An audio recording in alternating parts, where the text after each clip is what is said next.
Alors, et si les rêves qui nous plongent dans des lieux inconnus n'étaient pas de simples constructions mentales, mais des fragments de vie intérieure oubliés? Les neuroscientifiques affirment que les rêves sont générés à partir de nos souvenirs, de notre inconscient et parfois de recompositions aléatoires de ce que l'on a vu, l'on a lu ou imaginé. Mais certaines personnes rêvent de lieux, d'époques, des sensations qu'elles n'ont jamais expérimentées consciemment.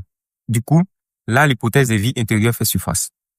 Dans plusieurs traditions spirituelles, hindouisme, bouddhisme, ésotérisme, on parle de la réincarnation. Les rêves seraient alors comme des fenêtres vers des souvenirs anciens d'une âme ayant déjà vécu. Les lieux inconnus dans les rêves ne seraient donc pas inconnus, mais enfouis dans une mémoire spirituelle.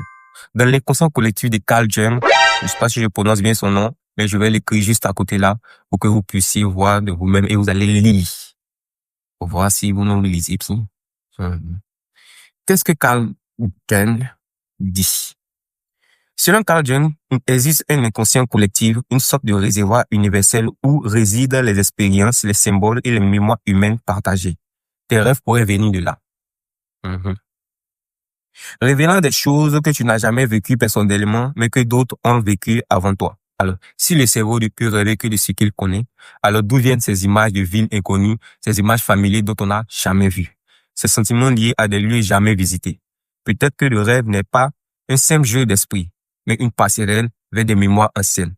Et si chaque nuit, nous touchons une autre version de nous-mêmes, quelqu'un que nous avons été dans le passé.